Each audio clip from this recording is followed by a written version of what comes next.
these 11 shlokas, next 11 shlokas, are about how we can become a Sthita Prajna. So they are very important as well. We know the steps for getting moksha, right? Like we have to do karma yoga. From karma yoga, we will go to jnana yoga. From jnana yoga, we will steady or fix that knowledge. Then we will go to moksha.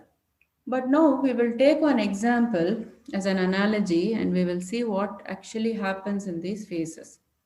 Suppose there is a person who is very disorganized and he does not clean his room, suppose. So somebody tells him, you must start to clean your room. You will feel so much better about it, and that's actually the right way to be. And you must try to do it. So this person starts to tidy up his room. Some days he is doing it, some days he is not doing it. What happens to him in the days he is doing it, he feels happy about it. In the days he is not doing it, he feels very unhappy and he feels agitated about it. Because he knows that he has to keep his room tidy, but somehow he is not able to because it's not become second nature to him. Similarly, if you see, in the Shravanam phase, what did they do? The Shastras, they came and told you that you are not this body and the mind, you are this Atma. That is what they gave you the knowledge about. Then you said, okay, I'm not this body, mind, I'm this Atma, okay, I agree.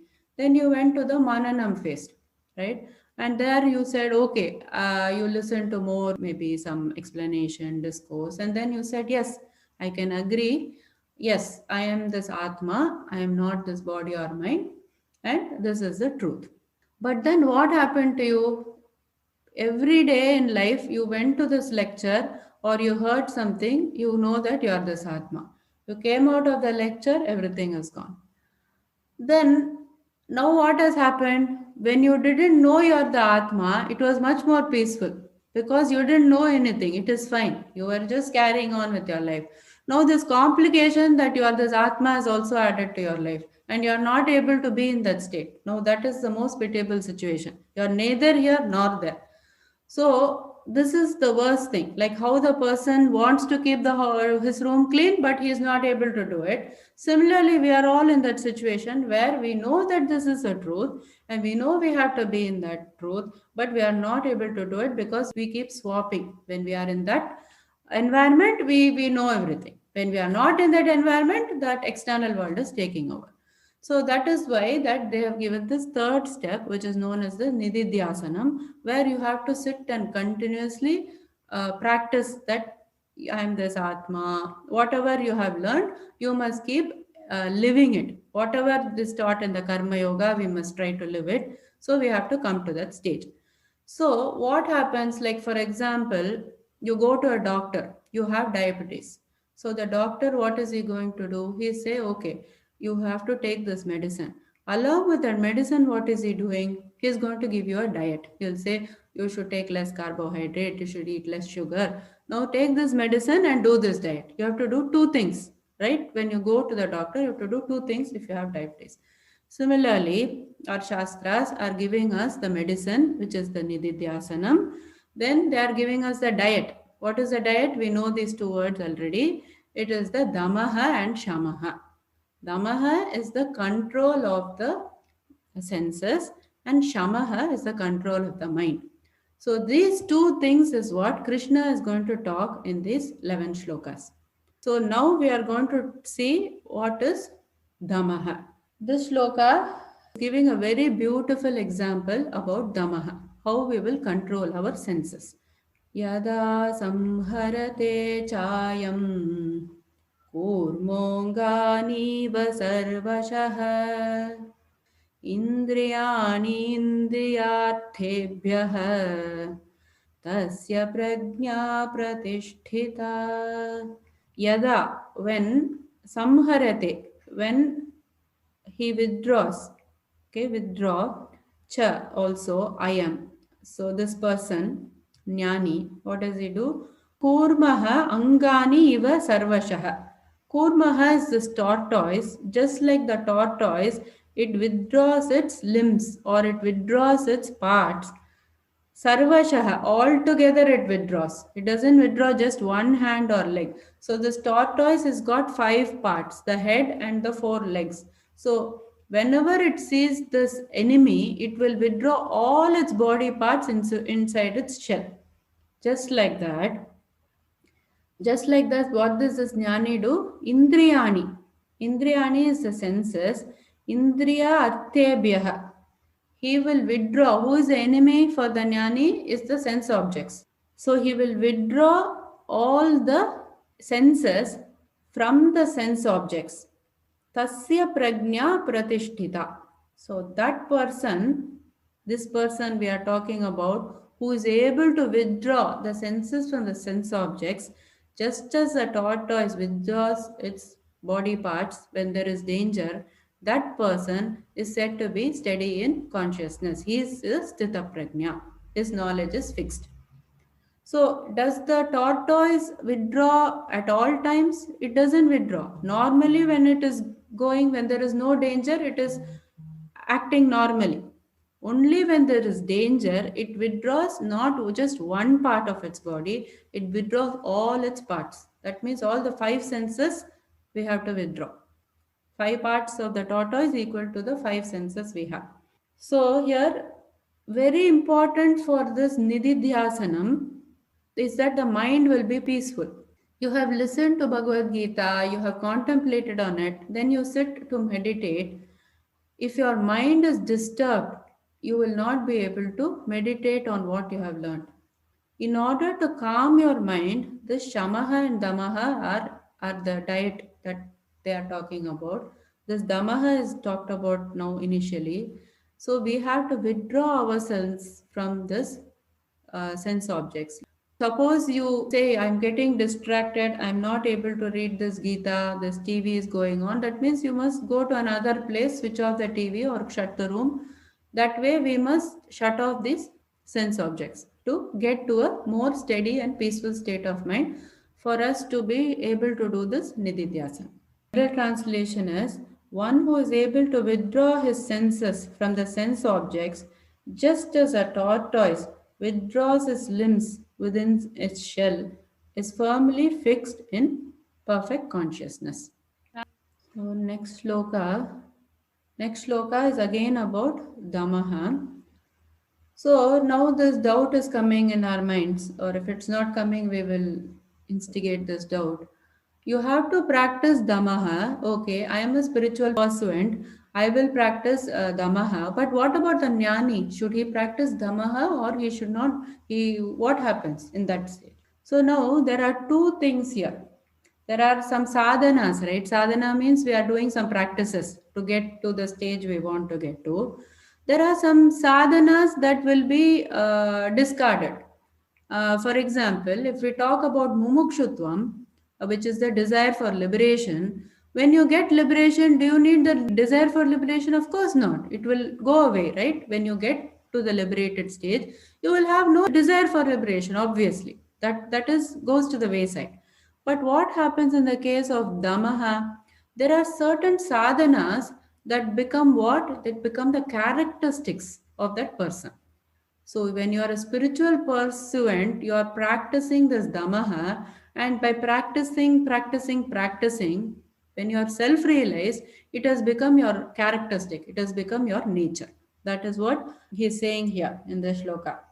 Vishaya vinivattante niraharasya dehinah rasavarjam rasopyasya parandrishtva nivattate.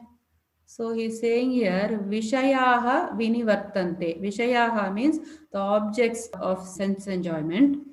Vinivartante. Vinivartante is basically they are stopped. What are we saying? You stop yourself from all these things which are agitating your mind. So these are vinivartante, these are stopped. Niraharasya. They are stopped by restraint.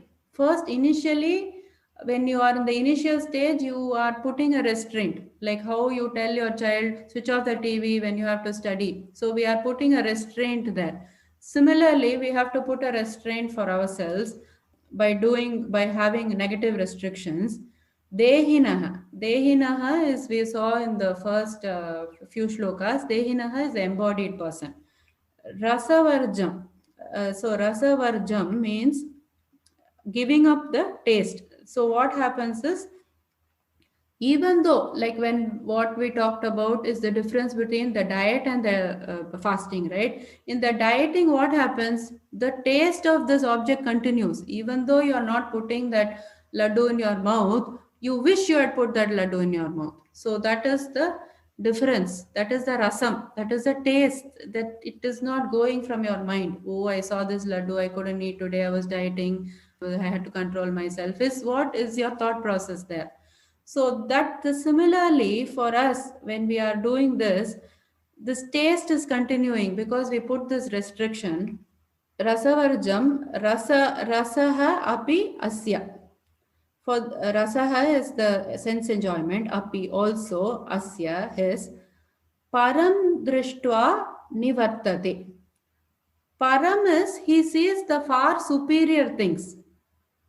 Drishtva, he has seen it, nivartate, he sees us. So this jnani, what he has done, he has seen this big thing called the Brahman. Like how they said, all small things are served by this Moksha Sukha, like that. He's seen this, like they say, you have to see the big picture, right? So when he saw the big picture, all these small things fell to the wayside. For example, you have a teenage child. So the mother says to that child, okay, the child is pestering you, get me a phone, get me a phone. You say, okay, I'll get you a Nokia phone. Okay. Then the child keeps thinking, oh, when are you going to get me this Nokia phone? When are you going to get me? So it's going on like that. Then father comes in the evening and says, oh, okay, I'll buy you an iPhone. Then does the child think about the Nokia phone? Not a chance.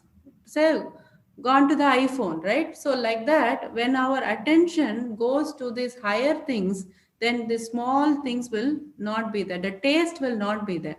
So for the jnani, because he's seen this great thing and he's seen this bliss and this joy, he doesn't want these small laddu and gulab jamun and whatever things you want. He does not want because the taste is not there in his mind.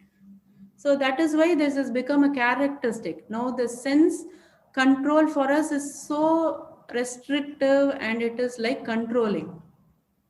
So there is also one more philosophy people talk about is whenever you have a desire, you must fulfill it. Our Shastras is saying absolutely incorrect. The more you are satisfying your desire, the more it is like adding fuel to a fire. The more desires will develop, this concept of fulfilling your desires doesn't exist in our philosophy. Restraining exists. By restraining, what happens is initially it may be hard, but if you are able to direct in the proper way, then Krishna says in the shloka, the taste for it will go away. Like how some people say, I don't add sugar to coffee, then someday when somebody adds the sugar to the coffee, they can't drink it because the taste has gone for them. Similarly, when we stop all these sense gratification and we turn to this higher goal, one day we will lose this interest in all these worldly things. यततो ह्यपि कौन्तेय पुरुषस्य विपश्चितः इन्द्रियाणि प्रमाथीनि हरन्ति प्रसभं मनः. So what does he say here? Yatataha. Yatataha means this person who is still striving or endeavoring. He certainly, api, in spite of Kaunteya, son of Kunti, Purushasya vipaschitaha. So he's saying Purushasya of a man vipaschitaha. Vipaschita we've seen avipaschitaha, right? In the shloka where it said Yamimam pushpitam vacham pravadanti avipaschitaha. So there he's talking about the fool or the man of poor knowledge. Here vipaschitaha is the one who is full of knowledge or full of discrimination. So he's talking about this person who is striving and also he has all this intelligence or he has got this viveka. What is happening to him? Indriyani, unfortunately for him, Indriyani pramathini, haranti prasabham manah. Indriyani, the senses, pramathini. Pramathini means it is very turbulent or it is agitating. Pramathini, very turbulent. Haranti, so it carries away prasabham by force or by violence. Manaha, the mind. So the sad part here is he's talking about this person who is striving and also he is intelligent. Still, what Krishna says is the senses will carry away the mind, even for a person who knows what is right and what is wrong. And even when the person is striving, he can still be sidetracked. So here what in Kathopanishad is what we have talked about it. It is the dialogue between Yama and Nachiketas, where Yama told about he gave this tattva to Nachiketas about true existence and death. So in that, this whole setup is the analogy is given to that of a chariot. So they say that the chariot is like the body, and the charioteer who's sitting on the chariot is the intellect. So he is controlling the horses, which are the senses, with the reins of the mind. And the field is the sense objects. So if your intellect doesn't have this discriminatory power, it will not be able to control the horses, which are the senses, by using the reins. So that is the analogy given in Kathopanishad. So the question then comes, okay, every day morning I get up and I think like this, right? Oh God, let me not overeat and overindulge today. Okay, let me not talk of unnecessary things. Let me not hear of unnecessary things. You get up in the morning with this resolution. Then you are going to somebody's house, you end up overeating. You start talking of unnecessary things. You start hearing unnecessary things. So you are pulled away by all these unnecessary things. So now you are going to think, oh my God, why is my mind alone going like this? I'm not able to control myself at all. Even though I think that I know it is wrong, and even though I want to do it, I'm unable to do it, right? So that answer is given again in Kathopanishad. There is one very famous mantra.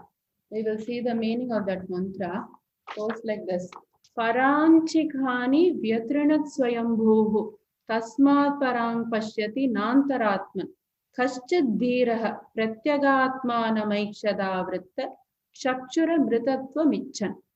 What does this mean? Basically, they say it is not your fault. The God has made these senses to be outgoing. Therefore, you don't see the Atman. But this intelligent man, what he has done? He has turned away his senses. And how did he turn away the senses? Amritatva Michan. He is desiring the Amritam or the immortality. So in that way, he is able to see inwards and not see outside with the senses. So he is using that desire for immortality to see his Atman inside. So this is the meaning of this mantra. And that is the reason why, everybody's senses is pointing outwards. Everybody, even for the Jnani, it will point outside. But he has controlled it. He has turned the direction of it by using the desire for liberation. That is the difference between the one who is in the real estate and one who is not. He is able to control the external desires and turn it into internal contemplation or inwards. He is able to do it. Now the other question will also come, okay, if my senses are going to be pointing outwards, even if I have this viveka, even if I am going to be striving, every day I make resolutions, nothing is happening, then why try at all? So this question will always come in our minds. But it is said that if you let it go, like there is a ball of wool, so you let that thread go, if you want to roll it back, it will take a lot of time to roll that thread back into a ball. Similarly, you let your mind and the senses go, it will keep going. You cannot pull it back. It's very difficult. That is why you have to keep it in check. And one day, like Krishna says, it will become second nature to you. Like how walking became second nature to us, driving became second nature to us. So like that, and similarly, it will become second nature, but we have to be patient till that time. We have to keep trying. There is no other alternative. So again, it is said that you cannot achieve anything nididhyasanam without the calmness of the mind. So that is why this damaha, the control of the senses, is very important. Otherwise, your mind will be very turbulent by having the external inputs constantly. So that is the point Krishna wants to make. So another point is that if you see, the sense control is directly related to the peace of mind or happiness. The people who have most sense control are the people who have the most peaceful minds. Sages and all, how much sense control they have? They don't eat half the days. They have to wake up at 4 o'clock in the morning. Severe things, but their peace of mind is fantastic. But the person who is always having the sense pleasures, you can eat whatever you want, you can drink, that kind of a lifestyle, they will have very less peace of mind. That is what has been told in our scriptures. How this fast food has spoiled the health, this enjoyment culture is spoiling the peace of mind. So slowly, slowly we have to nurture it and tell the mind that, okay, this is not the right, the sense and the mind control will give me greater peace and happiness. So that is the shloka. So here Krishna has talked about the dosha or the danger of not practicing this damaha or the sense control. So the general translation is, the senses are so strong, O Arjuna, that they forcibly carry away the mind, even of a man of discrimination who is endeavoring to control them. 61 shloka, Krishna is going to conclude damaha, the control of the senses. He is going to conclude in this shloka. He is going to move to shamaha, which is the control of the mind, in the next shloka. तानि सर्वाणि संयम्य युक्त आसीत मत्परः वशे हि यस्येन्द्रियाणि tasya prajna pratisthita. So he's saying tani. Tani is of them. So basically here the topic of discussion is the senses. So you have to take it in that context. Those senses, sarvani, all of them, samyamya, keeping it under control or keeping it subdued. Samyamya, yukta asita matparaha. Yuktaha means a person who is engaged, and asita is he remains in that situation or he is situated. Matparaha. So what does he do? First he has control his senses. That is the first point he is talking about. Then he is saying he is asita matparaha. Matparaha means he is in a relationship with me, or he knows that there is nothing greater than me. Matparaha means he knows that there is nothing greater to be attained than me. So therefore he is in a relationship with me.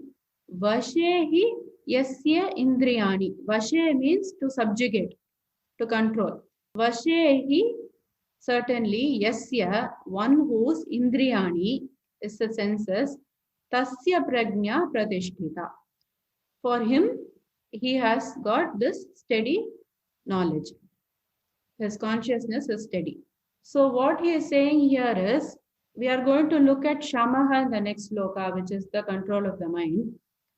So control of the senses is actually the first step and the last step in the jnana nishta. In the first step, when you do not have it as a part of your nature, you will start with the control of the senses. And then for the jnani, it becomes this nature. So that is never lost. This shamaha and damaha are two things which will never be lost. In the jnani also it will continue, but as its own nature. So these topics we are later going to discuss in Bhagavad Gita very extensively in 4th chapter, 6th chapter and all that. So what Krishna wants to say is like how you are guarding your house and your jewels, right? Say it is very, very important. Keep it in the safe. Okay, we should not expose this to anybody else like that. But your mind is actually more precious than that. Once it is lost, it is very difficult to pull back, like the ball of the wool. So all these things which are there physically, we are paying so much attention and we are thinking about security, we are thinking about guarding it. But the mind is just let loose.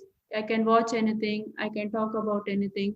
Like that, if you have let go, everything is sitting in our mind and it has polluted our mind.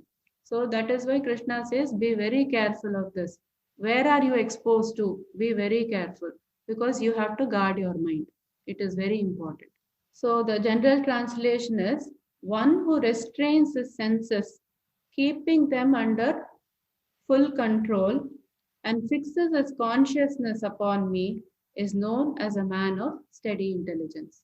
Next shloka, 62, is very, very important shloka. Here he is going to talk about shamaha, which is the control of the mind. And it is going to be in this pattern.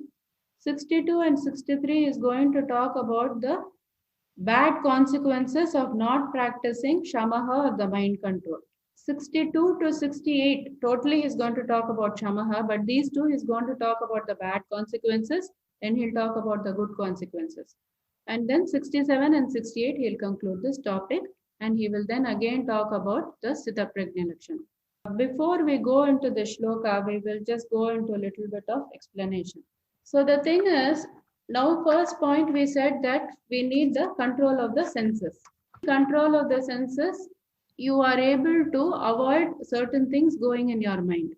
Sometimes you cannot avoid it in this transactional world. When you are going about your life, you come across situations.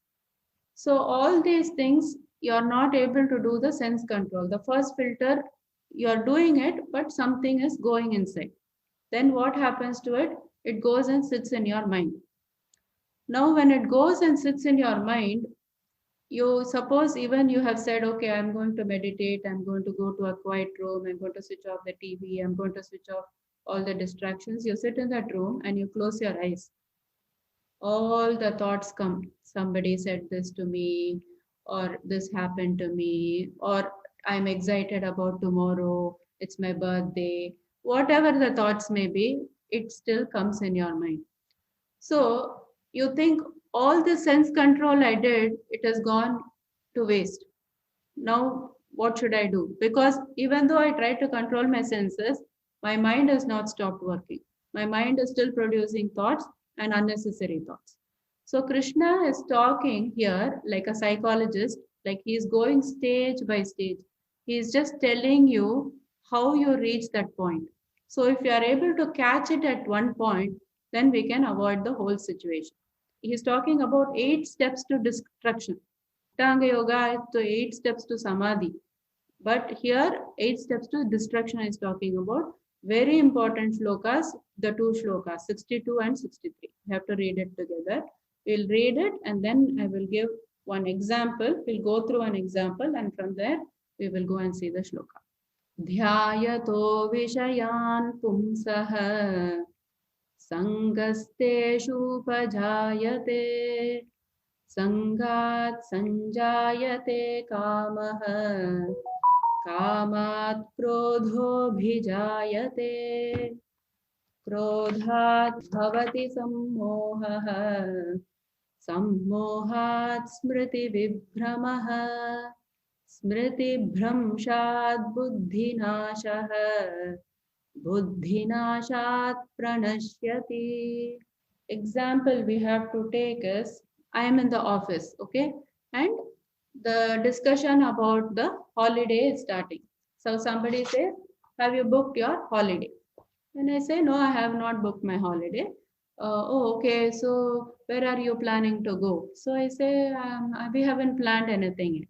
Then one more friend comes in and says, oh, if you have not planned anything, you must go to Greece. I said, okay, you have been to Greece? Yes, I have been to Greece. It's a wonderful place.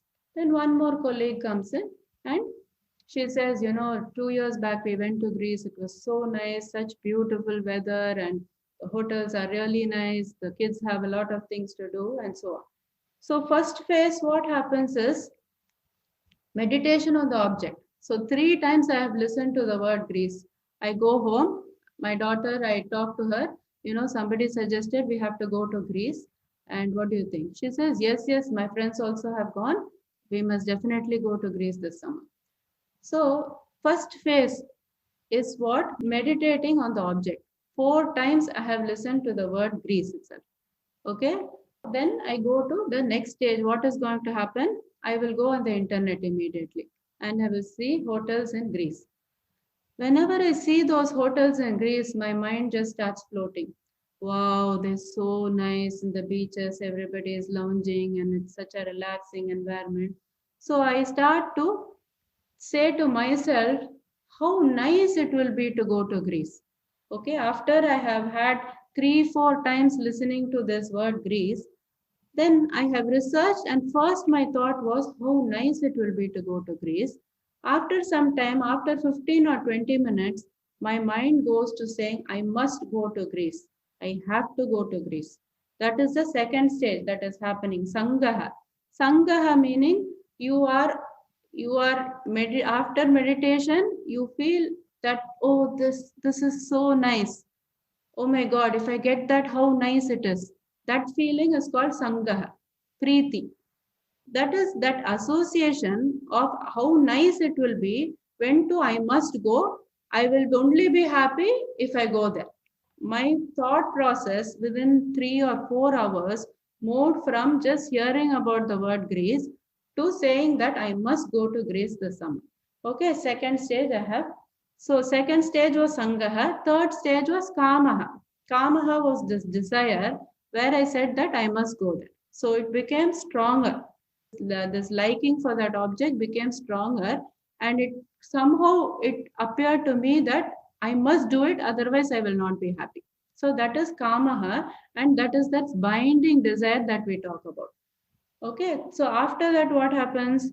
Then my husband comes home. Then I say, I have something very important to tell you. He says, I'm really tired today. Can we talk about this later? I say, no, no, no, no, it's quite important. We have to talk about this. So he comes and he says, okay, tell me, what is it? Said, today we were talking, and everybody is suggesting that we must go to Greece this holidays. And if you don't book very quickly, the prices will go up. So we have to book very quickly. And then he says, listen, we have to think about this because this year we have a lot of commitments. So maybe this year we can't go for a holiday, and maybe we can't go to Greece. So immediately what happens to me? Anger, krodha. I have done so much and I have never asked for anything. Have I ever asked for anything? This one time I'm asking you, I want to go to Greece, but you refuse to me even without listening to my full story. So my krodha has developed after that. After that, what happens? Delusion or bewilderment happens. A sammoha. So in this phase, what is happening? I try to justify everything.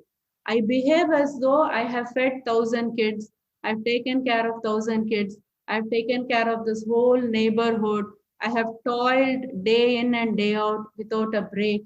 And all I need is a break in the summer, and you are not able to give me that, and I'm providing all the justifications. See how I am, what sacrifices I made for this family, as though I have done some great work. I've just taken care of 2 kids. That is a fact. I've just fed my own family. I have just done my own job. I have not done anything other than that. But this thought that I'm not going there makes me justify and tell things beyond what is the truth. So that is the next step I go to. Then what happens? My daughter comes and says, Mom, you are getting so agitated and angry. What about this Bhagavad Gita you are reading every day?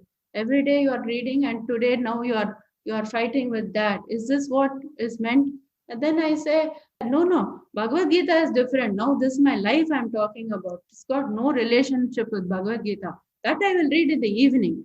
So what is that stage there? Smriti Vibhramaha. So where you lose all your learnings, where this Bhagavad Gita was supposed to act, you are trying to say, no, I don't need it because my life is different from the Bhagavad Gita teaching. So there I am getting this Smriti Vibhrama.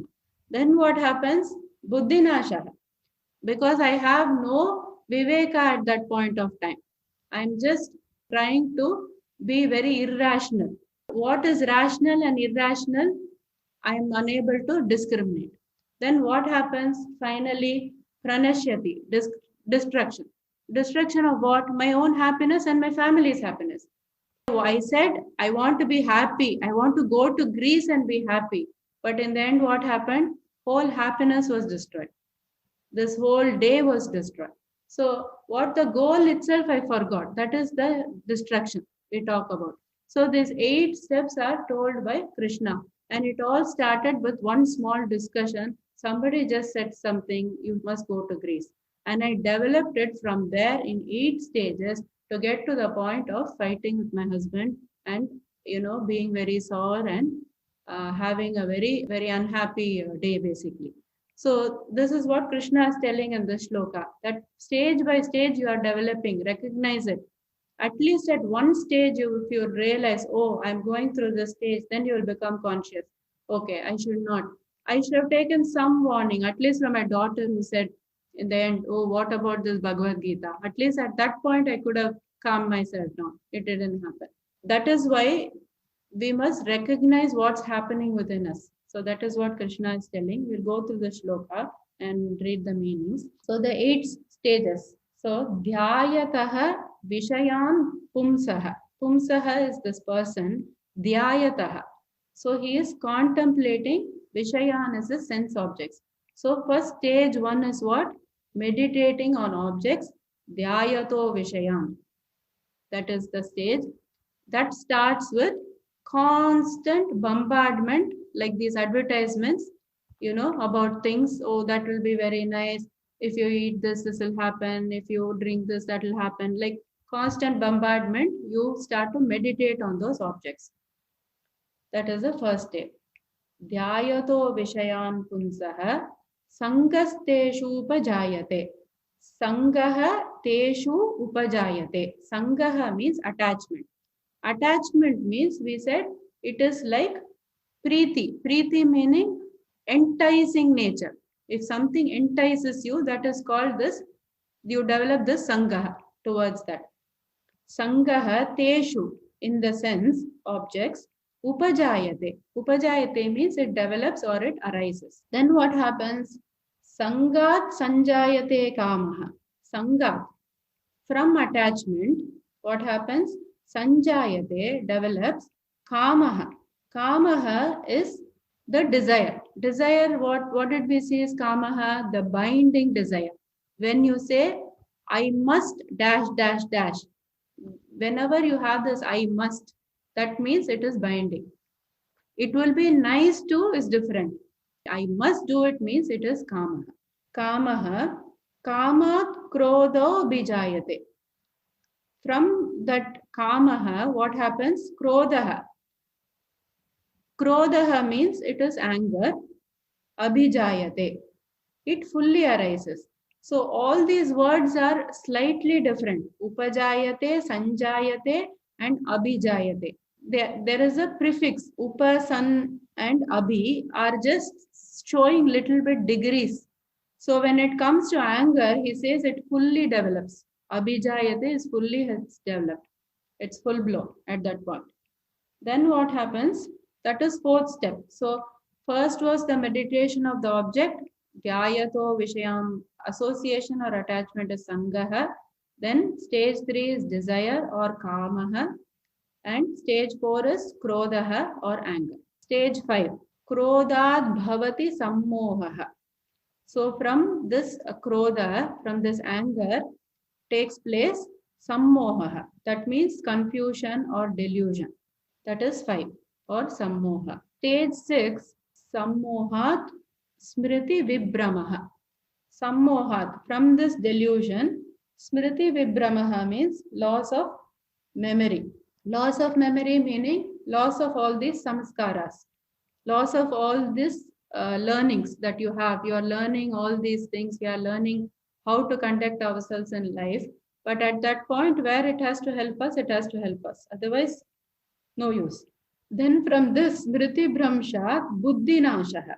So stage 7 is this loss of intelligence or this buddhinashaha, which means the loss of this intelligence itself. There is no ability to discriminate whether this person is really telling for the welfare of everybody or not. You are not able to discriminate between good and bad. And stage 8 is pranashyati. Pranashyati means falls down. Buddhinasha pranashyati. You fall down. That means what? Here they say it is purushartha ayogyata. That means the goal itself is lost. So my goal was to be happy, but I did everything against that goal. So similarly, when you come to buddhinashaha, the goal, the purushartha, which is actually moksha or liberation, that is lost. So what were the 8 steps that we talked about? Stage 1, meditation on the objects. Stage 2 is association or attachment, which is sangaha. Stage 3 is desire, kamaha. Stage 4 is anger, krodhaha. Stage 5 is delusion or bewilderment, which is sammohaha. Stage 6 is loss of samaskaras or learnings, which is smriti vibhramaha. Stage 7 is loss of intelligence, which is buddhinashaha. Stage 8 is destruction, pranashyati. So all the 8 stages Krishna has given. And this is the 8 steps to destruction that he is talking about. I think we must all read this every day. While contemplating the objects of senses, a person develops attachment. And from such attachment, you develop a desire. From this desire, anger arises. From anger, complete delusion arises. And from delusion, bewilderment of memory. When memory is bewildered or it is deluded, the intelligence is lost. And when intelligence is lost, one falls down again into the material pool and he loses his purushartha or his goal of human life. The question will always come, if the karma is not satisfied, it leads to krodha. There is also another route. When karma is satisfied, what happens? If I had gone to Greece, what happens? I come back and plan for the next holiday. It only leads to lobha. So karma will either lead to krodha if it is not satisfied. If it is satisfied, it will lead to greed. Again, I want to do it because it was really nice. I again want to go. So these are the only 2 paths that karma can take. So we have to be very careful about this karma. When you sit to meditate, you must take this vow that I'm not going to think about neither the past nor the future. Whatever thoughts are coming in the mind, it will come. But at least like you say to yourself that no, I will not let this happen to me. Now 64 and 65, he is going to tell about the positive effects of shamaha in these 2 shlokas. So the shloka is Ragadvesha viyuktaistu Vishayan indriyaischaran Atmavasyairvidheyatma Prasadamabhigacchati. So Raga Dvesha. Raga is attachment we have been talking about. Dvesha is this aversion. Raga Dvesha viyuktaistu. Viyuktaha means he is free from. Vishayan indriyaihi charan. He is free from what? The indriyas. Indriya, Vishayan. Vishayan is the sense objects. Charan. So these indriyas are always acting on the sense objects. Charan means acting upon. So what does this person do? The one of the steady intellect that Krishna is talking about. Atmavashyehi Videhyatma. So Atmavashyehi, he has it under control, his own control. Videhyatma, the one who is following this kind of this regulated freedom, regulation. So he, by controlling, he is able to regulate, and therefore what does he get? Prasadam adhigacchati. Prasadam meaning he gets the peace of mind that we want. He gets the peace of mind. Adhigacchati. So he attains. Adhigacchati is to attain. So we saw that there are 2 things needed, right? The purity of the mind and the peace of the mind. These 2 are very much needed to look inside. So if you didn't have either of the 2, then you will not be able to look inside. So therefore, you need this peace of mind. And the peace of mind is only coming from the control of the senses and the control of the mind. So he has subjugated these senses and he is keeping his mind under control, this person. That is what is very important to get to the peace of mind. So general translation is person free from attachment and aversion and is able to control his senses through regulative principles can obtain prasadam or the tranquility or the peace of mind. 65 is again a continuation of this. So what is the result of a peaceful mind? Krishna is telling us what is the result of a peaceful mind. So prasade sarva dukkhanam हानिरस्योपजायते प्रसन्नचेतसो ह्याशु बुद्धिः पर्यवतिष्ठते. So he says, prasade sarva dukkhana. On the achievement of a peaceful mind, sarva, all, dukkhana, all material miseries, hanihi. Hanihi means gets destructed. There is destruction. Asya, his, upajayate. Upajayate we seen in the previous shloka also. It takes place or it arises. So what happens with the peace of mind is that all the dukkha's go away. Then what happens? Prasanna chetaha he asu. When he is having this happy, peaceful mind, prasanna chetaha, he is having this happy mind because the dukkha has gone for him. He certainly, ashu. Ashu means very soon. Buddhihi pari avatishtate. Buddhihi is this intelligence. Pari means he sufficiently or fully. Avatishtate is he becomes established. So first he gets this peacefulness. And then what happens to him? Then this intelligence gets fixed on him. See, people always have this question, I'm listening to all these day in and day out, still nothing is sticking to our mind. I am not able to act based on the learnings or the teachings. It is because either of the two things, purity of mind is not there or the peace of mind is not there. So only if the person has this peace of mind by the control of the senses and his mind also, then when he gets this peace of mind, all this learnings that has come to him, whatever you're learning, that gets fixed permanently. This is the step-by-step process. So first step is what? The control of the senses. Second is the subjugation of the mind. And then you will get the peace. Then when you get the peace, the intelligence will be firmly established. So for one who is satisfied, the miseries of material existence no longer exist. In such a satisfied mind, one's intelligence is soon well established. So in shloka number 66, he is saying that if you do not have shamaha or the control of the mind, then you cannot practice nididhyasana. You cannot practice meditation. Going to say why. So he says, Nasti buddhira yuktasya na cha yuktasya bhavana na cha bhavayatashantihi ashantasya kutas sukham. So here he says, we know that if you do not have the peace of mind, you will not have this intelligence. When you do not have this intelligence, you cannot be connected or you cannot be engaged. First, you must get peace of mind. Then you will get the whatever the Bhagavad Gita teaching is, that will be established in you. What does this Bhagavad Gita teaching tell you? To fix your mind on the goal of moksha. So this, if you are not having that, why we are getting very distracted is because we are not able to fix on the goal. When something else shows up in the external world, we go with that because our mind is not fully in this intelligence. Maybe our mind is not fully peaceful. That is why maybe the intelligence is not fully established.